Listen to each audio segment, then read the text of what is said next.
Hello, everybody out there.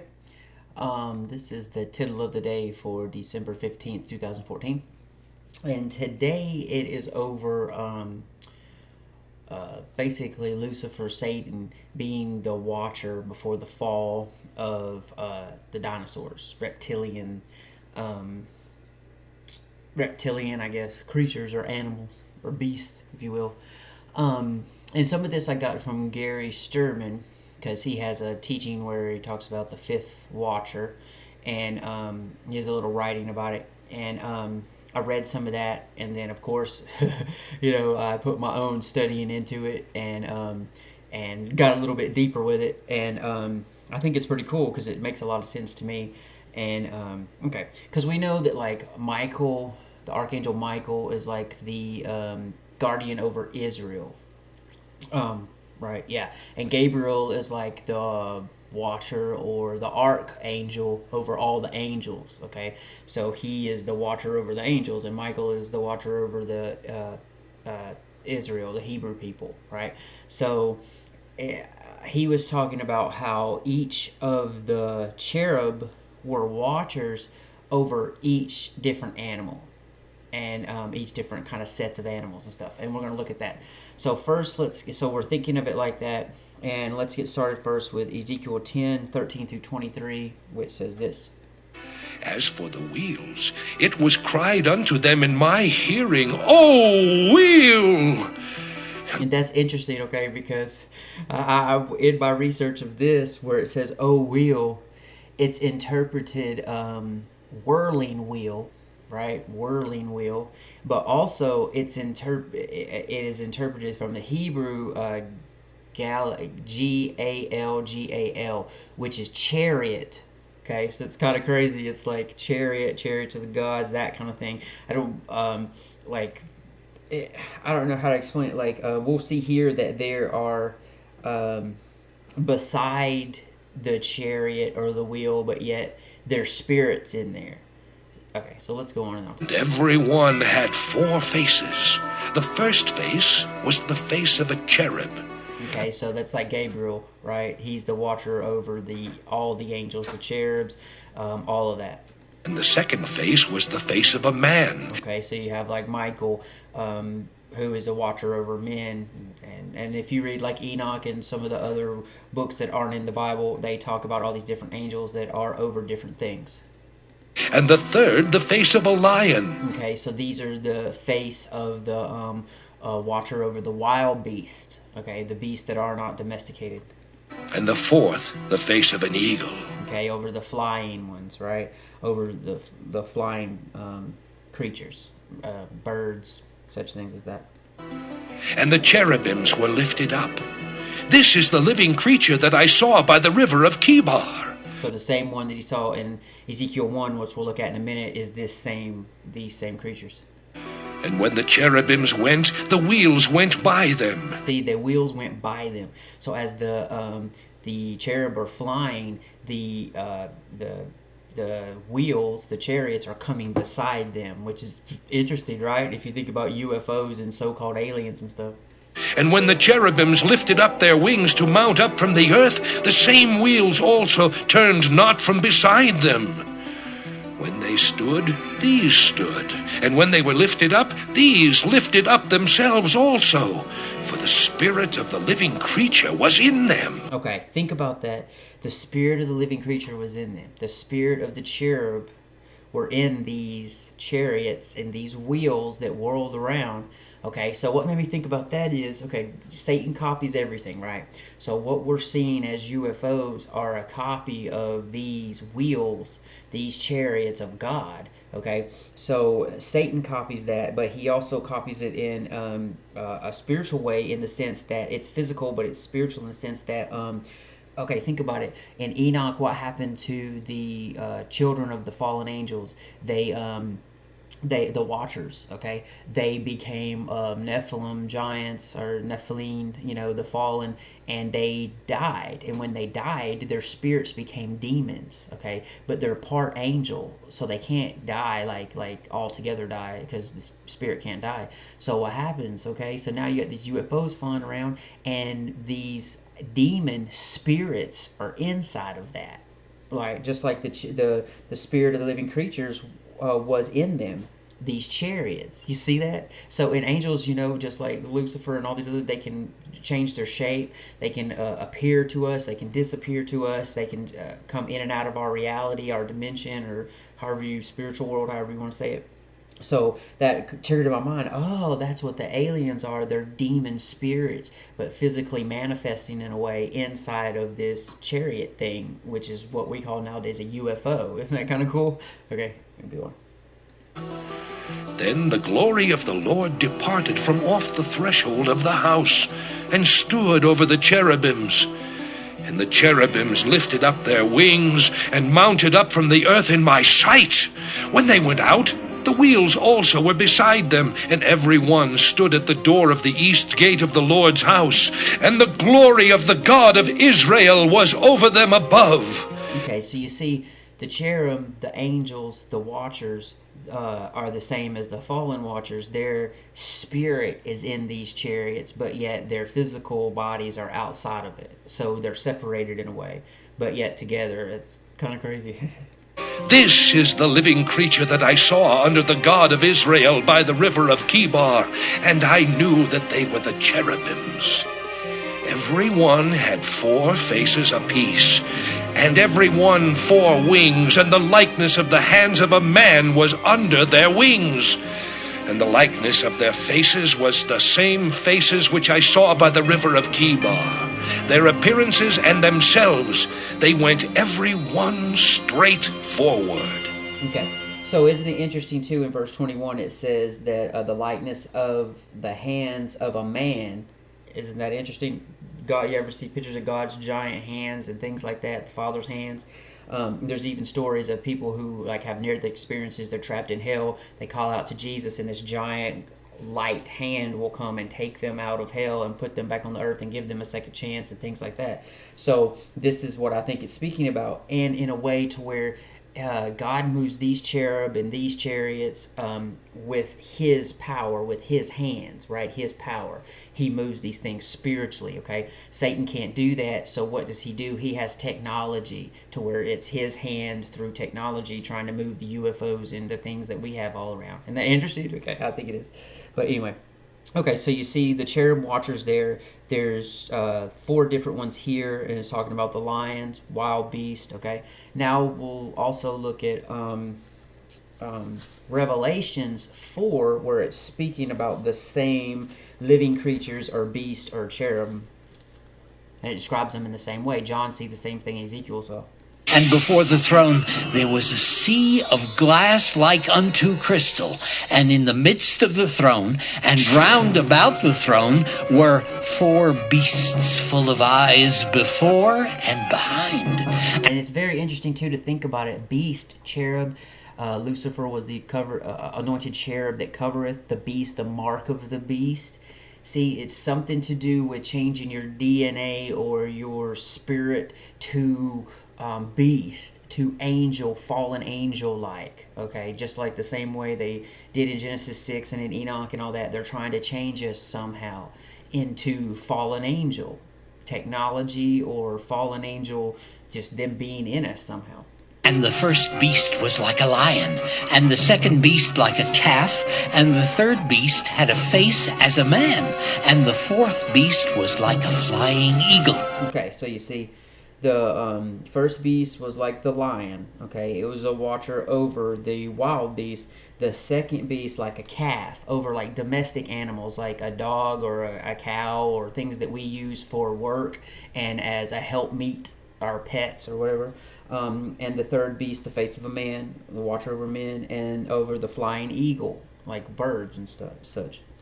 And the 4 beasts had each of them 6 wings about him, and they were full of eyes within, and they rest not day and night, saying, Holy, holy, holy Lord God Almighty, which was and is to come. And when those... Okay, so you see, they have eyes, full of eyes inside, so they can see and monitor and take care of everything, right? and they rest day and night, saying, "Holy, holy, holy." Okay, so it's very interesting that Ezekiel sees this, John sees this, and they all talk about the different animals and different things like that. Okay, so now let's go back to Ezekiel 1:5-10, where Ezekiel describes his first seeing of these creatures. Also out of the midst thereof came the likeness of 4 living creatures, and this was their appearance. They had the likeness of a man, and every one had 4 faces, and every one had 4 wings. And their feet were straight feet, and the sole of their feet was like the sole of a calf's foot, and they sparkled like the color of burnished brass. And it's interesting that, to me, they are different parts of all of creation. So that makes more sense to why they're like that. So they're not just look like an angel man or an angel lion or an angel like this or that. They look different. And you know what I'm saying? So that's why they have different parts of animals and different things like that, because they're different watchers over different things. And they had the hands of a man under their wings on their 4 sides, and they 4 had their faces and their wings. Their wings were joined one to another. They turned not when they went every one straight forward. As for the likeness of their faces, they 4 had the face of a man, and the face of a lion on the right side, and they 4 had the face of an ox on the left side. They 4 also had the face of an eagle. Thus were their faces, and their wings were stretched upward. 2 wings of every one were joined one to another, and 2 covered their bodies. And they went every one straight forward. Whither the Spirit was to go, they went, and they turned not when they went. Okay, so you see that.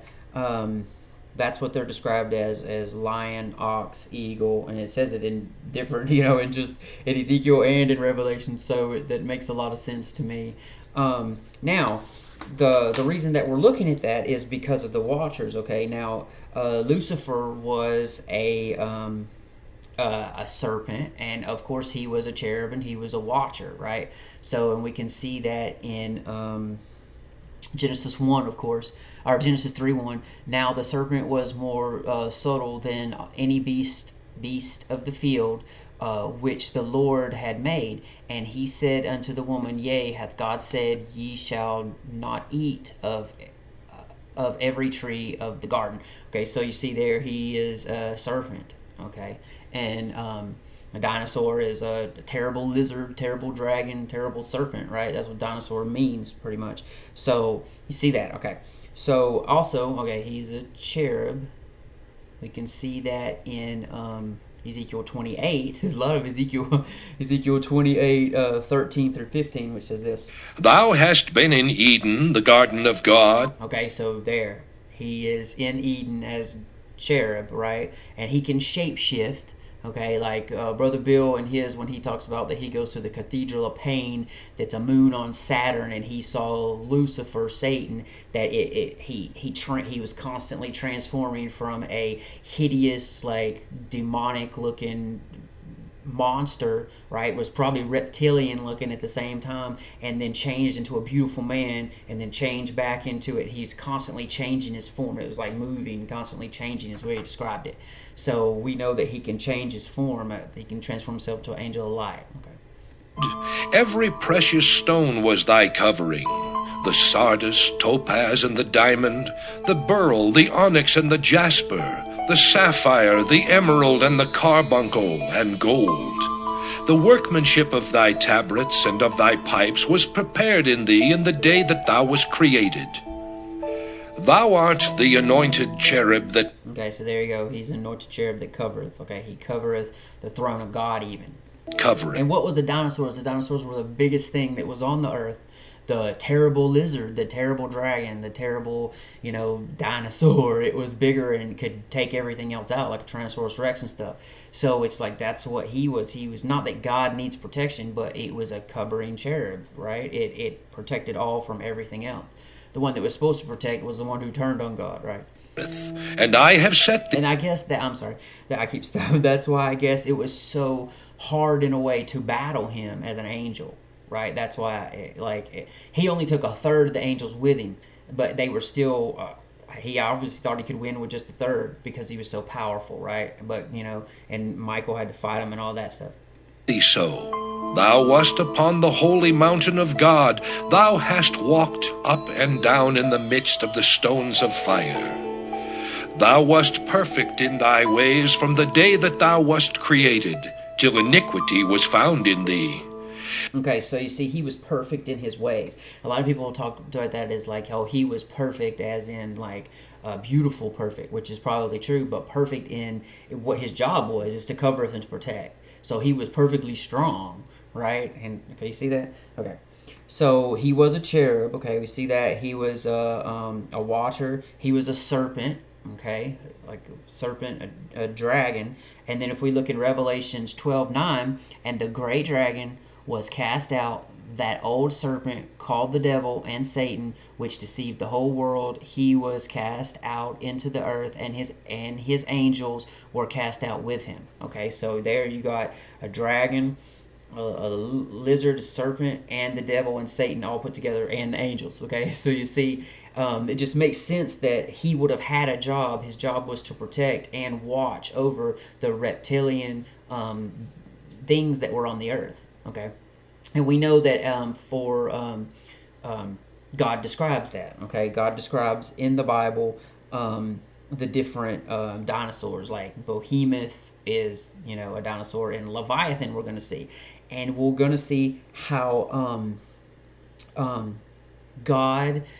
Why would God describe a dinosaur, call it Leviathan, and then in other passages compare Lucifer and Satan to these dinosaurs? Okay, we're going to see that he compares them to the dinosaurs because he was the watcher over the dinosaurs, and God even compares him to those. He keeps comparing them to those.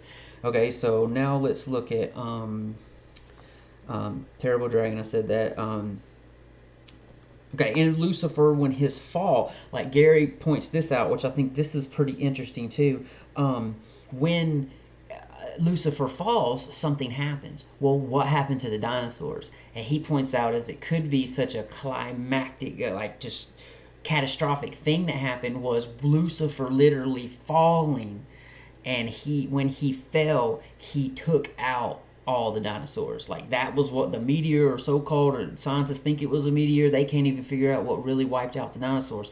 Was Lucifer literally falling to the earth, destroying it, and destroying part of it and all that other stuff, and it took the dinosaurs out. Because of his rebellion, physical animals on the earth paid a consequence to it too. What he was watching over was literally destroyed, and then only what was left was like him in a way. And that's why even we know that God cursed the snake also, the serpent also, to where it crawls on its belly now. So you see, it was once the greatest of all the animals, of all the creatures on earth, the dinosaur, the terrible lizard, but now they're all on their belly and they're like smaller, right? They're almost the least of the animals because people despise them, or scared of alligators and scared of snakes and scared of all that kind of stuff. You see that? So they've all been made less of animals than everything else.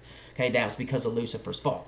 Now, we can see that Genesis 3, 14 through 15. And the Lord God said unto the serpent, because thou hast done this, thou art cursed above all cattle. Okay, now the serpent is the least of all the animals. And above every beast of the field, upon thy belly thou shalt go, and the dust shalt thou eat all the days of thy life. And I will put enmity between thee and the woman, and between thy seed and her seed. It shall bruise thy head, and thou shalt bruise his heel. Speaking of Jesus, but it also says to put enmity between thee and the woman. Well, people are scared of snakes and stuff like that. You know what I mean? Like they literally have a built-in fear of it. And people who don't have a built-in fear of snakes, you need to watch that, because, those people, yeah, kind of weird. But anyway, so you see that, okay, that that's what he was the watcher over, was the reptilians. Okay. Now, also, this takes this passage into awesome. I mean, I just think this is cool now when I read this. Luke 10:18. because they talk about how the 70 come back, and they talk about how they have dominion over like 219, verse 17, and the 70 return again with joy, saying, Lord, even the devils, demons, are subject to us through your name. And God says you will, Jesus says you will tread on serpents and scorpions. Okay? But listen to what Jesus says. And he said to them, I beheld Satan as lightning fall from heaven. And behold, I give you power to tread on serpents and scorpions and over all the power of the enemy, and nothing shall be by any means hurt you. Okay? So he's saying that he saw Satan fall like lightning from heaven. So I believe and know that that's what he's talking about. He's saying, man, I saw this. Like, you think that this is good, that this is happening, but I saw this happen, and it took everything out because of him. And that's why you have the power to tread on these, because they're not as powerful as they used to be. Okay, and then in verse 20 says, not without standing in this rejoice not, that the spirits are subjects to you. Okay, like we saw in Ezekiel, the spirits in the wheel and all that kind of stuff aren't subject to you, but rather rejoice because your names are written in heaven. Okay, see that? I think that's awesome. So that takes that passage, puts us in a whole new perspective, right, of what Jesus is speaking about here, of them, the dinosaurs and all that being taken out. Okay, so you see that. Okay, so now let's look at how God compares in the Old Testament Satan, Lucifer, the devil, to dinosaurs. Okay. First, let's look at Job 41, where God is speaking about the dinosaurs to Job. Job chapter 41. Canst thou draw out Leviathan with an hook, or his tongue with a cord which thou lettest down? Canst thou put a hook into his nose, or bore his jaw through with a thorn? Will he make many supplications unto thee? Will he speak soft words unto thee?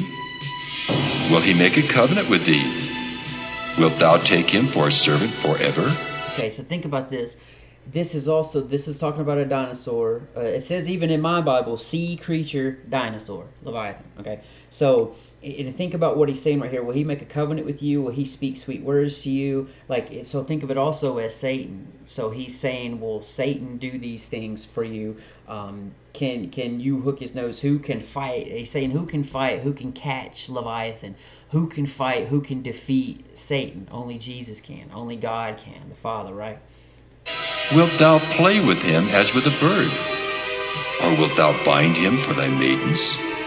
Shall the companions make a banquet of him? Shall they part him among the merchants? It reminds me of you can't handle what Satan kind of has for you in this world, because he's going to try to corrupt you and devour you as the best he can. So God's saying here, who can fight against him but me, right? Canst thou fill his skin with barbed irons, or his head with fish spears?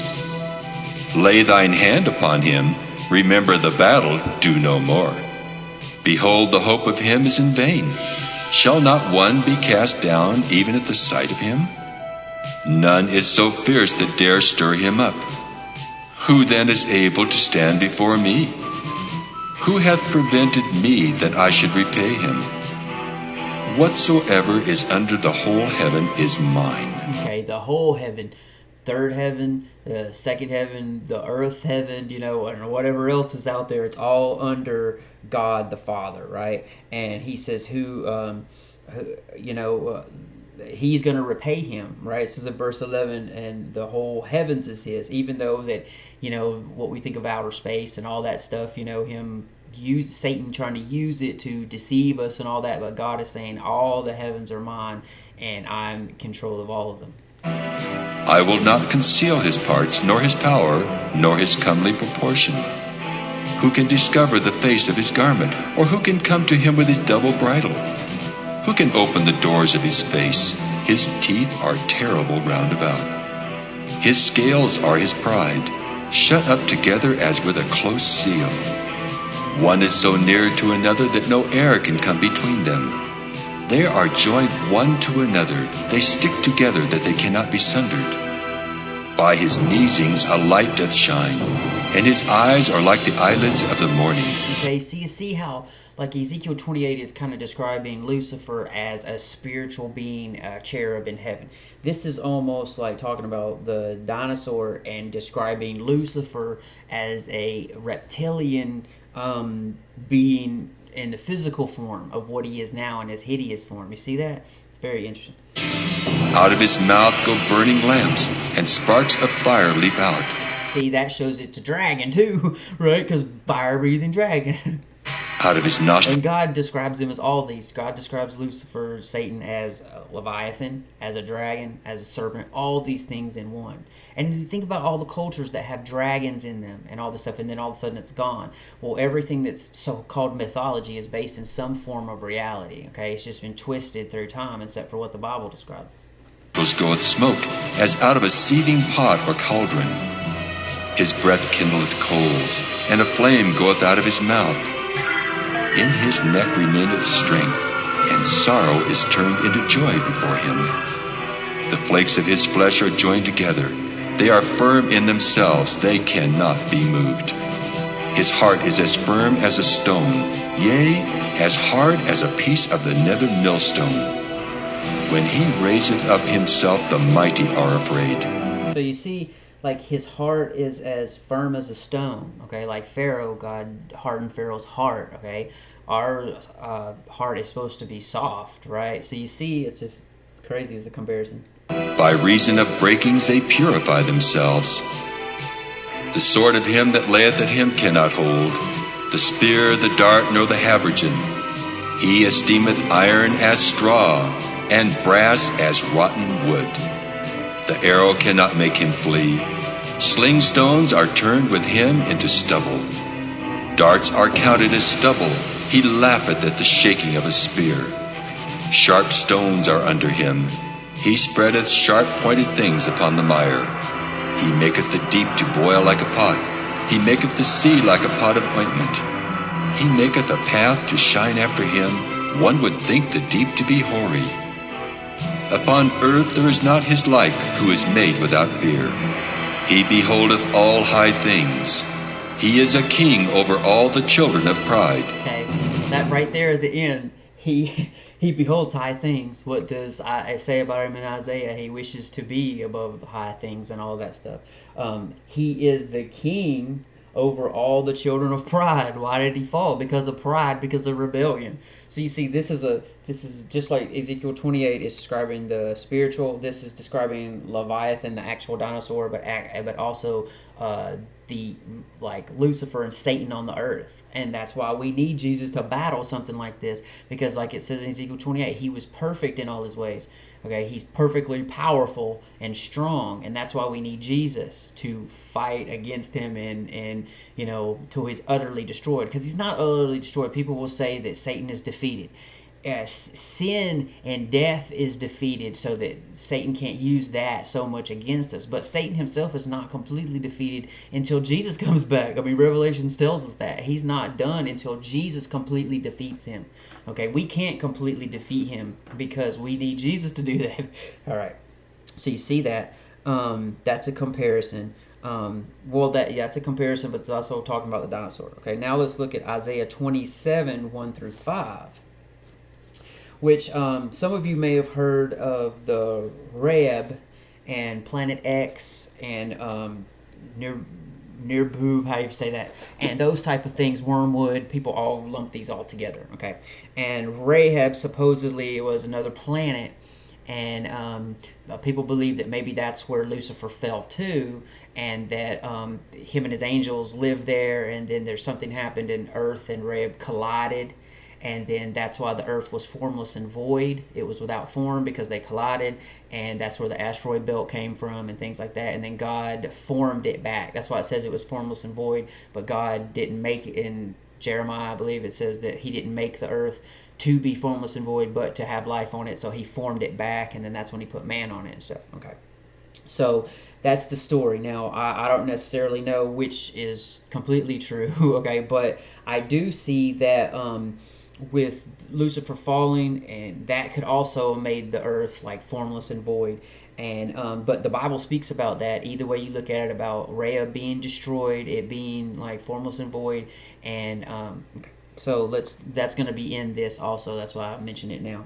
So let's look at Isaiah 27, 1 through 5. Isaiah chapter 27. Or 27, sorry. In that day the Lord with his sore and great and strong sword shall punish Leviathan the piercing serpent. Okay, so he punishes Leviathan with his great sword. All right, so it's interesting now. It's a dinosaur. Think of the dinosaur and Lucifer and it all being taken out at the same time at the fall. Even Leviathan, that crooked serpent, and he shall slay the dragon that is in the sea. So, see, God himself is calling Leviathan a dinosaur. And even in my translation here, it says sea monster dinosaur, dragon dinosaur. Okay, so he is taking the dinosaur, Leviathan, comparing it to the serpent, taking Leviathan, comparing it to a crooked serpent, and the dragon all at the same time. Okay. In that day sing ye unto her a vineyard of red wine. Because it was for Israel. He's taking Earth out, and he's taking the dinosaurs. He's taking Lucifer out, and then it's destroyed. The Earth, Rev, however you want to look at it, it's destroyed. But he's saying here, in that day, sing to her a vineyard of red wine. What's a vineyard? Israel. So the Earth is made for Israel, God's people. Okay, whether the ancient Israel or Israel of today. Okay, that's what the earth is for, was for his people, for his children, you see. I, the Lord, do keep it. I will water it every moment. Lest any hurt it, I will keep it night and day. Fury is not in me. Who would set the briars and thorns against me in battle? I would go through them. I would burn them together. Okay, so think about that. The Lord keeps it. He watches over it. Earth, his people, Israel, us. I will water it. Jesus is the living water. Least any hurt it. Okay, he says, don't touch my anointed, do my prophet no harm, right? I would go through them. At night and day he watches it. Fury is not in me. Israel's enemies would set the briars of thorns against me in battle. I would go through them. I would burn them together. Okay, the unbelieving and fallen angel. He's going to burn them together in the end. You see that? Okay. Or let him take hold of my strength, that he may make peace with me, and he shall make peace with me. Okay, the unbelieving making peace with him to be the believing. Okay, you see that? That's pretty awesome, I think. So that's a comparison between Dinosaur and Lucifer, Satan. Okay, also Psalms 74:14 says, thou breakest the head of Leviathan in pieces, and gavest him to be meat to the people inhabiting the wilderness. Okay, so you could take that and you could also compare it with Ezekiel 28 before, and Isaiah 14 when he's describing Lucifer. He says that the kings of the earth, and they'll be less than men, and they'll be attacked and all that kind of stuff. Okay, so you see that's Leviathan there. Psalms 89 6-11 says this. For who in the heaven can be compared unto the Lord? Who can the heaven can be compared to the Lord? Who in the second heaven, right, could be compared to Jesus, God? Who among the sons of the mighty can be likened unto the Lord? Okay, who among the sons of the mighty, who among the sons of God, the fallen, the angels, can be compared with him? None. Okay. God is greatly to be feared in the assembly of the saints, and to be had in reverence of all them that are about him. O Lord, God of hosts, who is a strong Lord like unto thee, or to thy faithfulness round about thee? Thou rulest the raging of the sea. When the waves thereof arise, thou stillest them. And it's very interesting that he keeps talking about the ocean in this sense. Like, did Lucifer fall into the ocean? And that's what, happen because, like, Rob Skiba talks about how when the fallen from Enoch fell, that they fell, like, in a mountain over there in the Middle East, okay? But it's strange that he keeps talking about the sea and stuff like that when talking about Leviathan and Lucifer and the dragon and stuff, okay, in the ocean. And a lot of people see, like, Atlantis or, like,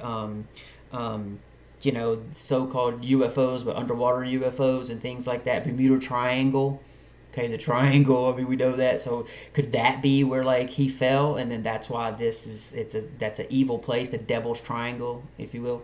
I mean, all these things. When I started studying this, I was like, man, all these things kind of make sense, but it's still, an enigma that you're trying to figure out. Okay. Thou hast broken Rahab in pieces as one that is slain. Thou hast scattered thine enemies with thy strong arm. Okay, so it's interesting, Rahab in pieces as one that is slain, okay? So this is a planet that people are speaking about and things, but it's also like Lucifer. You see that as one that is slain. So he destroyed the planet, took the dinosaurs out, and whether it hit the earth or it was literally the earth itself, like that's what it's saying. It was broken. You have broken it. The heavens are thine, the earth also is thine. As for the world and the fullness thereof, thou hast founded them. Okay, so you see, he put it all back together. It always belonged to him. And it's interesting that, like I've talked about before, the world being the cube and stuff like that, and all of that under Saturn and all that. But it's interesting, the heavens are yours. So whatever we think is Saturn and all that outer space, it's his. The second heaven, the earth is yours. Okay, so he made it for us, for Israel, for his people to be on.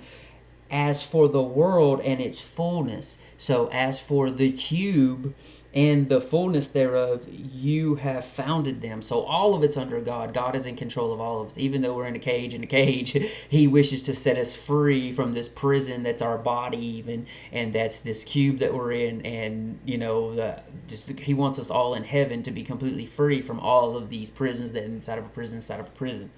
Okay. So you see that's Rahab. That's the planet there that I was speaking about and all that stuff. And it's the sea, and it all kind of ties in together very well. I mean, at least for me it does. Okay. So now let's look at Isaiah 51, 9 through 11. Awake! Awake! Put on strength, O arm of the Lord! Awake, as in the ancient days, in the generations of old. Art thou not it that hath cut Rahab and wounded the dragon? Okay. See, he destroyed Rahab and he destroyed the planet and took the dinosaurs out and wounded the dragon. Okay, the dinosaurs, the dragon, Lucifer. Art thou not? Even this translation of the Bible says, which is King James, but it's the easy reader. But it says when talking about dragon, it has underlined monster or dinosaur.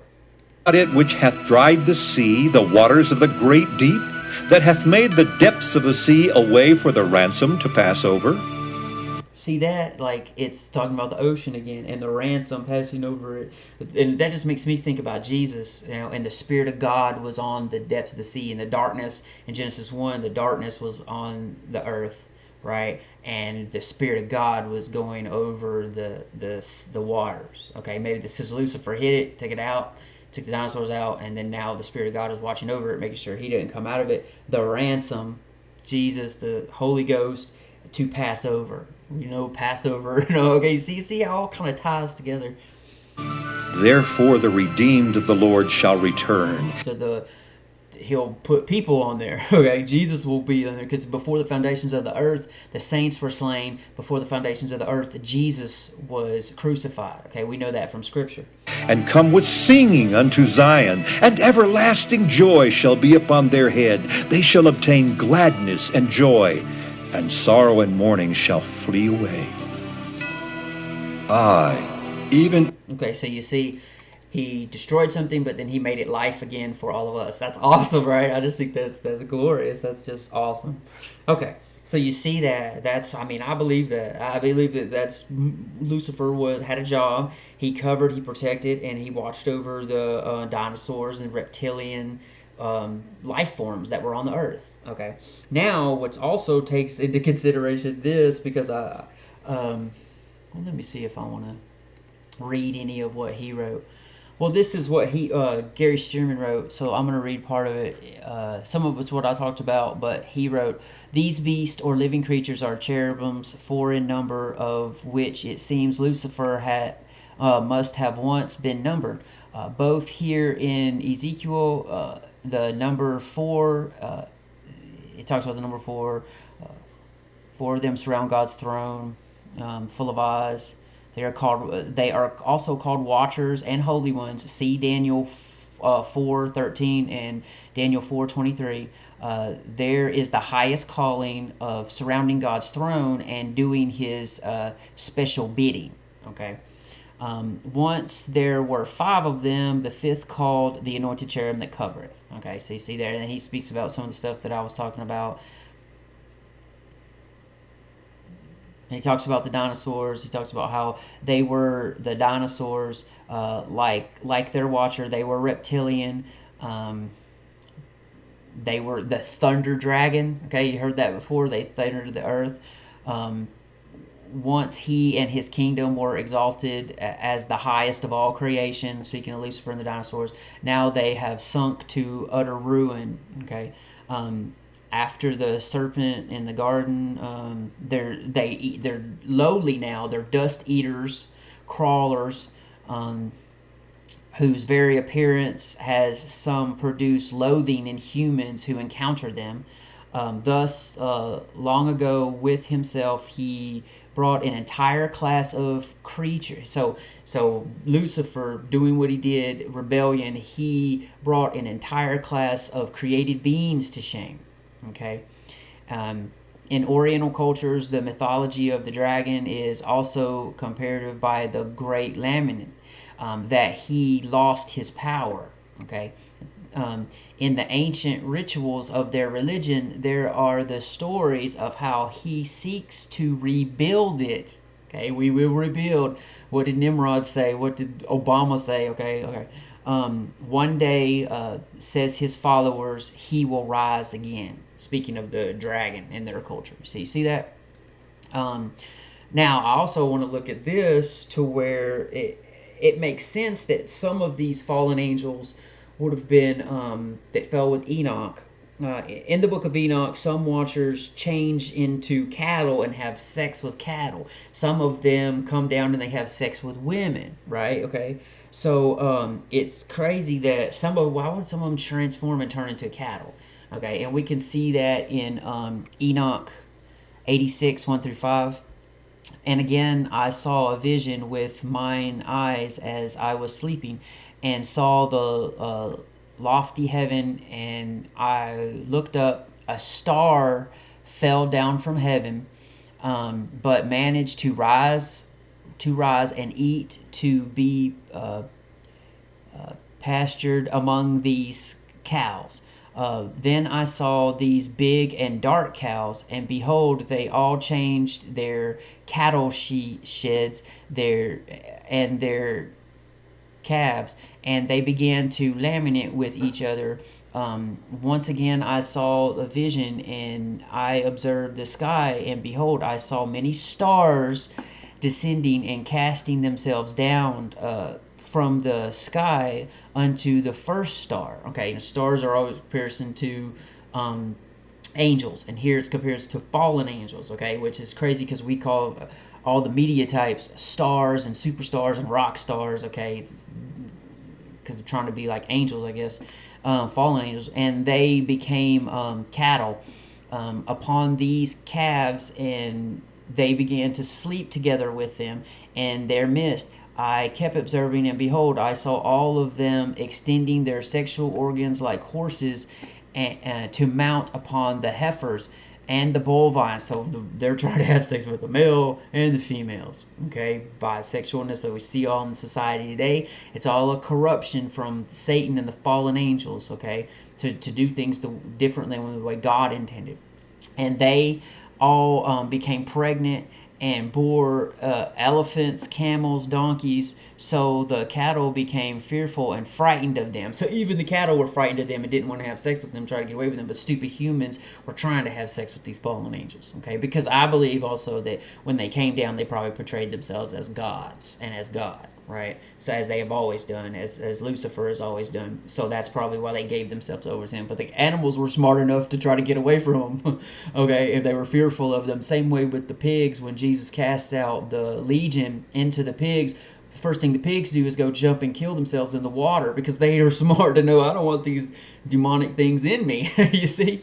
Okay, so this is very interesting that it's almost like sexual perversion from these fallen angels. That's where sexual perversion came from. God says it's an abomination, it's detestable to him to do these certain sexual acts. The fallen angels just want to live out their lust, either through their different forms or through a human form, right? Like I talked about before, Steve Quayle said that God told him that lust was demonic desires being fulfilled through human bodies, okay? So these were the first sexual perverts, okay, on the earth, was here in Enoch here with the fallen angels. They were trying to corrupt man and beast, okay? And it makes sense because some of them were the watchers over the cattle or over all the line and all these other different things. So they probably, fallen that were watchers, probably were having sex with them because all flesh was corrupted, right? It says that all flesh was corrupted. Not just humans, but all flesh. That's why God got so upset. And these different watchers were supposed to be watching and taking care, but instead now they're sexually abusing and taking, forcing themselves and taking, they gave themselves, but some of them they took, okay? So you see that? All right. Now that makes Jude 6 or Jude 6 through 15 make a whole lot more sense to me, okay? And we know that in, speaking of the corruption, Genesis 6:12 says, "And God looked upon the earth and beheld it was corrupt, for all flesh had corrupted his ways upon the earth." Okay. So now let's look at Jude. And this makes a lot more sense now with the sexual perversion and what the angels did and how they left their first estate. And the angels, which kept not their first estate, but so whether you believe that they left their angelic body and came into different bodies, or I think they're shapeshifters, so they could shapeshift their bodies from looking like a cherub, looking like a man, or looking like an animal. And the ones that were watchers over the different animals chose to take the form of those animals. But left their own habitation. He hath reserved in everlasting chains under darkness, unto the judgment of the great day. Okay. Even as Sodom and Gomorrah and the cities about them in like manner, giving themselves over to fornication, and going after strange flesh, are set forth for an example. Okay, so you see, Sodom and Gomorrah were doing the same thing that these fallen angels were doing, so that shows that the corruption, the sexual perversion, the sinfulness was going ahead and passed down, and Sodom and Gomorrah was being like these fallen angels, was probably corrupted again by these fallen angels and demonic activity, and that's why God had to destroy it, because there was none that could be saved in it except for Lot and his family. Suffering the vengeance of eternal fire. Likewise also these filthy dreamers defile the flesh, despise dominion, and speak evil of dignities. Okay, so they filthy dreamers in their minds start thinking of these vain imaginations, lustful thoughts to any flesh, any man, woman, animal they were thinking, and that's what a lot of humans are now too on the earth, okay? As it was in the days of Noah, so shall it be in the coming of the Son of Man. As it was defiled back then, so is most human beings are defiled sexually now, to where it's getting to the point to where anything is going to be legal sexually that they can do. It's my freedom of choice to do this. Despise dominion. Okay, they despise like the teachings of God and speak evil of dignitaries. They speak evil of everything, celestial beings, terrestrial beings. Okay, you see that? Yet Michael the archangel, when contending with the devil, he disputed about the body of Moses, durst not bring against him a railing accusation, but said, "The Lord rebuke thee." Okay, so he's saying that he is, Michael was being a good holy angel standing up to Satan, and he didn't like talk down to him. He just says, the Lord rebukes you about Moses. Now, what was he trying to do with the body of Moses? I believe he was probably trying to possess the body of Moses some way and make it like an antichrist figure, to where he was trying to possess the body of Moses, or he was trying to get the body of Moses, set it up as an idol so the people would worship it like they did the golden calf and things like that. But these speak evil of those things which they know not, but what they know naturally as brute beasts. Brute beasts, okay? Think about that. In those things they corrupt themselves. And with those things they corrupt themselves. Sexually corrupt, okay? Woe unto them, for they have gone in the way of Cain, and ran greedily after the error of Balaam for reward, and perished in the gainsaying of Kori. Okay, the gainsaying, the rebellion of Korah. They are gone the way of Cain. What happened when Genesis 6 and in Enoch, when they came, just everything's the giants, Nephilim, Nephal, they started devouring everything. They started devouring everything, and you know, I mean, so they were gone the way of Cain. They were murdering and killing. They're the era of Balaam for reward. You know, they wanted like gain worldly things and stuff like that, money and power and pyramids and all this other stuff. Okay, all right, let's go on. These are spots in your feasts of charity, when they feast with you, feeding themselves without fear. Clouds they are without water, carried about of winds. Trees whose fruit withereth, without fruit, twice dead, plucked up by the roots. Twice dead. You will know them by their fruit. Twice dead, right? Okay, they will taste the second death. They're spots in your feast of charity of love. They're not here for love, they're here for lust. Raging waves of the sea. Remember what I talked about, the comparison with the ocean and Leviathan? sea, foaming out their own shame. Wandering stars, to wandering angels, fallen angels. whom is reserved the blackness of darkness forever. Okay. And Enoch also, the seventh from Adam, prophesied of these, saying, Behold, the Lord cometh with 10,000s of his saints, to execute judgment upon all, and to convince all that are ungodly among them of all their ungodly deeds which they have ungodly committed, and of all their hard speeches which ungodly sinners have spoken against him. Okay, atheists spoken against, Lucifer speaking against God. They are, and isn't it interesting that he takes Enoch and puts it in here, and what happened in the days of Enoch with the fallen angels and stuff, you see? So it's all put together there with their sexual perversion, with their rebellion against God, their wandering stars, and their judgment has already been set up. And we, like Paul says in Corinthians, do you not know that you will judge angels? Okay, fallen angels most likely.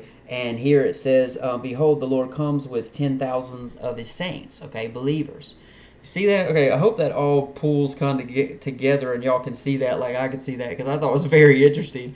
You know, let me know what you think. Leave me some comments. I think it's very interesting teaching, and it kind of pulls a lot of things that I didn't understand completely, but now I know it. Okay, all right, well, thank you guys for watching.